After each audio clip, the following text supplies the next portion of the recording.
Hey everybody, it's Emily, the Crazy Worm Lady. I'm here today with the African Nightcrawler bin for an update. This looks like this is all that remains of that banana that we were seeing the other day. They kind of picked that clean.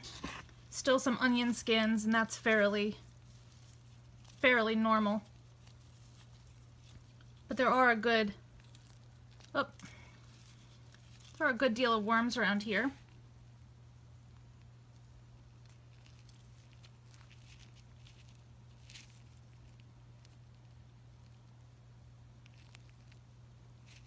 They look nice and healthy. So let's really dig in here today. Take a look and see how these guys are doing. I have to say I'm surprised. My air conditioning is fixed, but it's only been fully fixed for about 24 hours. But this bin temperature feels really cool, and I'm wondering if it's because of the air conditioning from the basement cooling the floor beneath the bin. But it's not at all warm like I'm used to, and that's a little concerning to me. So I'm gonna see what this thermometer says, and it doesn't look like it's budging much from just below 70. So that's a little bit cooler than I would like. So we'll definitely be feeding these guys today, and that'll help warm up this bin. These African Nightcrawlers are, a tropical worm, so they prefer a slightly warmer environment than some of the other worms. And they kind of thrive and do better in that type of environment. So this smells, though, absolutely lovely. Very earthy, no foul odors at all. But it just impresses me how much food and bedding these guys go through. I'm finding that they prefer the carbon bedding sources more than the food even, which has been kind of a learning curve for me because most of my composting worms definitely prefer the food, and the bedding's kind of the last to go. But these guys just go ham for the bedding, and they love climbing in the flutes in between this corrugated cardboard. So I just kind of leave these guys to it. Let's see what else we got in here. There's another piece of cardboard. Must have had something with seeds, because you can see a lot of seeds in here. As well as a handful of the other little helpers that we get in these bins, which again is not a problem at all. Looks like this might have been a bell pepper. That's probably why there's all those seeds.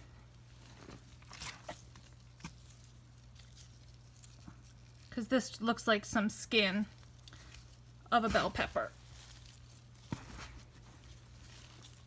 So there's really very little food left in here, kind of some remnants here and there. But look at how dark these castings are.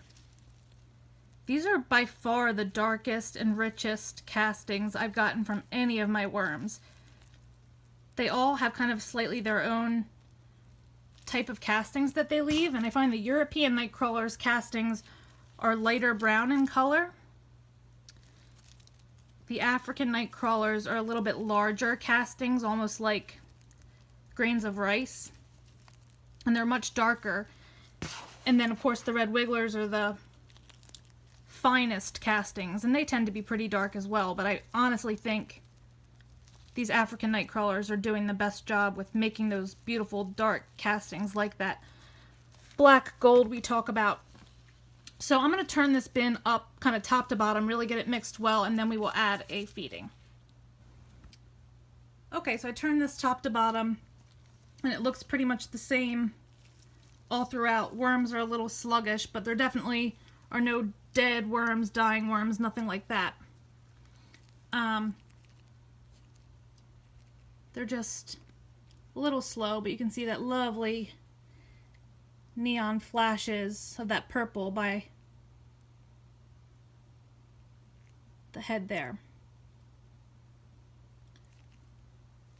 So they're fine, but I did sprinkle some eggshell over some of this cardboard I have left. I am going to minimize adding any more bedding. I am looking to start harvesting this soon. But I do have some soup stock remnants that does have some kind of grains and stuff in it. There were some noodles. So I'm going to add this in here because I think this will heat up pretty well. So I'm going to give a nice healthy feeding of this. Well, I thought it was more thawed than it is. It's a little bit cold right now going in, but it should heat up as it decomposes.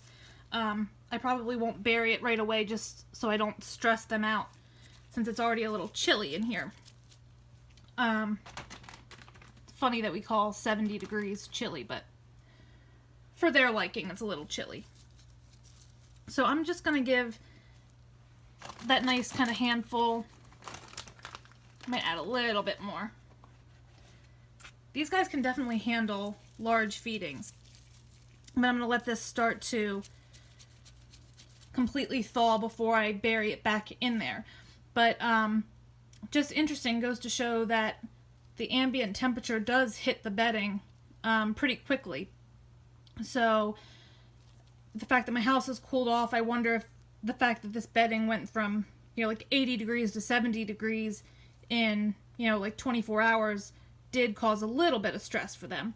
So I'm going to leave this, let it finish thawing, and then I will fully bury it all up, and we will come back next week for an update. So drop your comments below, like this video, subscribe if you'd like some more content from me, and I'll be back with you guys real soon for an update.